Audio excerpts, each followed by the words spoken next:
La imagen es de esas que se clavan en la imaginación.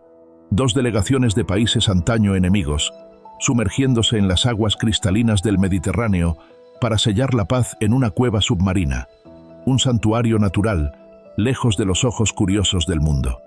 En 1951, esta escena, cargada de un simbolismo tan potente como inusual, se convirtió en una leyenda que ha perdurado a lo largo del tiempo. Dale like, suscríbete y comparte. Aunque la realidad histórica es, como siempre, un poco más matizada que el relato romántico, el espíritu de discreción y la profunda voluntad de reconciliación que encierra esta historia son absolutamente verdaderos. No fue un tratado de paz en el sentido formal y público de la palabra, pero sí una serie de encuentros cruciales y altamente discretos que tuvieron lugar en las enigmáticas cuevas de Rosh Hanikra, en la frontera entre Israel y Líbano, y que simbolizaron un esfuerzo sincero por cimentar una paz precaria tras la devastadora guerra árabe-israelí de 1948. La narrativa de este pacto sumergido no es un mero adorno folclórico, es un reflejo de las complejidades de la diplomacia en una región marcada por el conflicto. La necesidad de un lugar secreto para la reconciliación subraya la fragilidad de la confianza y el peso de la política interna que a menudo obstaculizan el camino hacia la paz. Este episodio, aunque poco publicitado en los anales de la historia, ofrece una ventana fascinante a los esfuerzos entre bastidores, que a veces son esenciales para sentar las bases de la coexistencia. Para comprender la singularidad de los encuentros en Rosh Hanikra, es imperativo contextualizarlos en el turbulento panorama de Oriente Medio a mediados del siglo XX. El 14 de mayo de 1948, con el fin del mandato británico de Palestina, nació el Estado de Israel. Este nacimiento fue inmediatamente seguido por la Primera Guerra Árabe-Israelí, 1948-1949. Un conflicto a gran escala que enfrentó a la recién proclamada nación judía contra una coalición de ejércitos de estados árabes, incluyendo Egipto, Siria, Transjordania, más tarde Jordania, Irak y, por supuesto, Líbano. La guerra fue intensa y devastadora. Dejó un legado de amargura, desconfianza y un problema de refugiados que ha persistido hasta el día de hoy.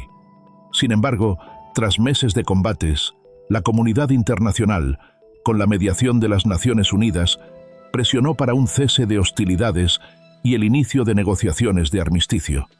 Estas negociaciones tuvieron lugar en Rodas, Grecia, a principios de 1949, bajo la supervisión del diplomático estadounidense Ralph Bunche, quien más tarde ganaría el Premio Nobel de la Paz por su labor. Los acuerdos de armisticio de Rodas no fueron tratados de paz formales, sino acuerdos militares para establecer un alto el fuego permanente, definir las líneas de separación entre las fuerzas y crear comisiones de armisticio mixtas para supervisar su implementación. Egipto fue el primero en firmar un armisticio con Israel en febrero de 1949, seguido por Líbano en marzo, Transjordania en abril y Siria en julio. El caso de Líbano fue particularmente interesante. A diferencia de Siria, Jordania o Egipto, Líbano no tenía reivindicaciones territoriales significativas sobre el territorio que se convirtió en Israel. Su participación en la guerra fue más limitada y motivada, en parte, por la solidaridad árabe y presiones regionales.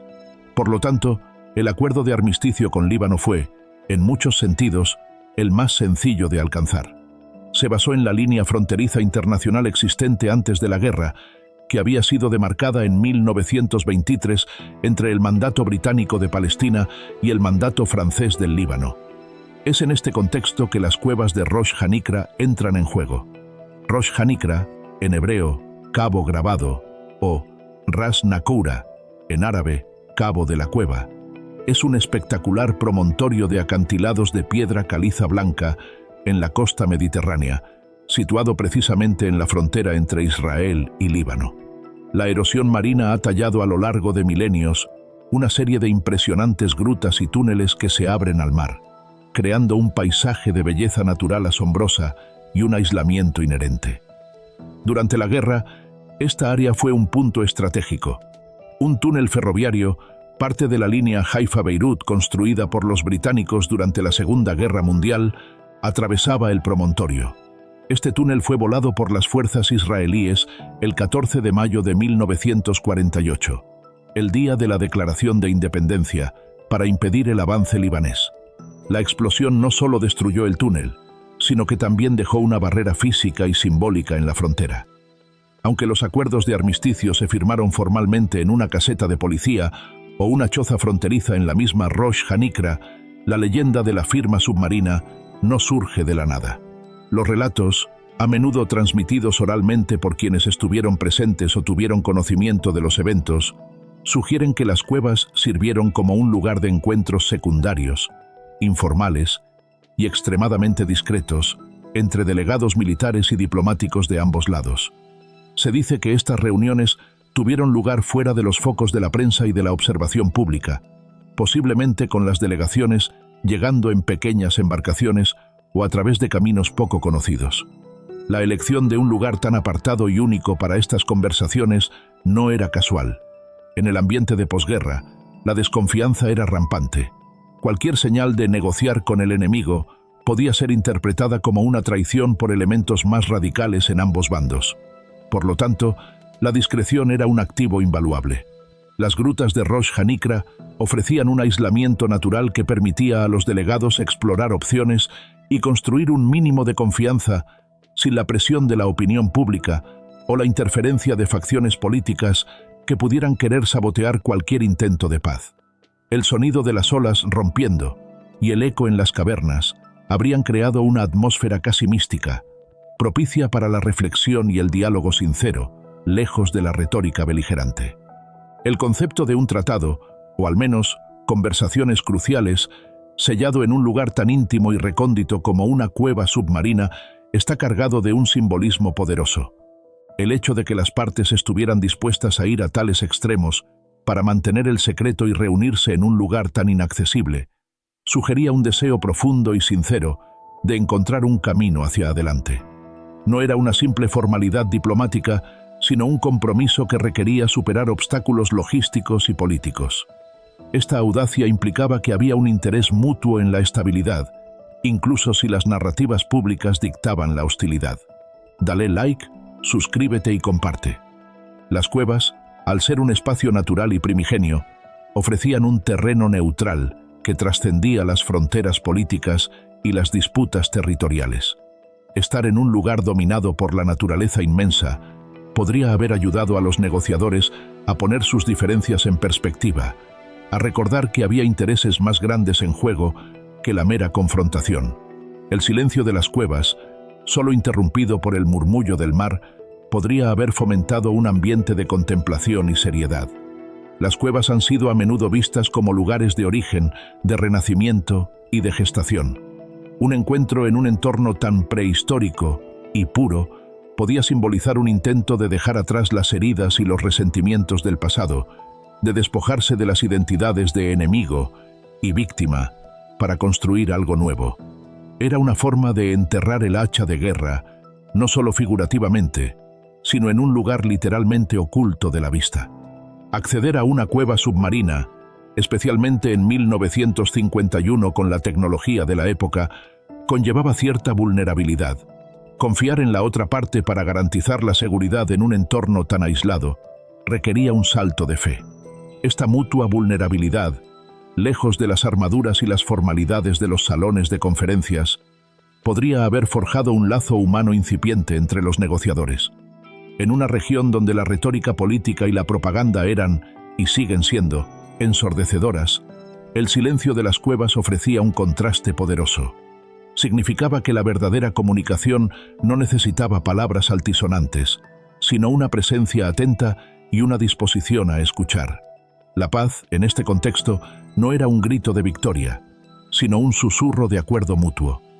A pesar de la esperanza y el esfuerzo que simbolizaron estos encuentros discretos, la paz entre Israel y Líbano, establecida por el armisticio de 1949, y las subsiguientes reuniones, resultó ser trágicamente frágil. Durante los primeros años, la frontera fue la más tranquila de todas las de Israel con sus vecinos árabes. Sin embargo, la inestabilidad inherente a la región, la evolución del conflicto palestino-israelí y la propia dinámica política interna de Líbano erosionaron lentamente el armisticio.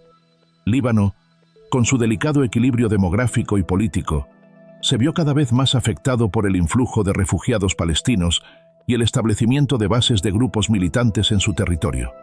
Esto llevó a crecientes incursiones transfronterizas contra Israel, que a su vez respondió con operaciones militares en territorio libanés.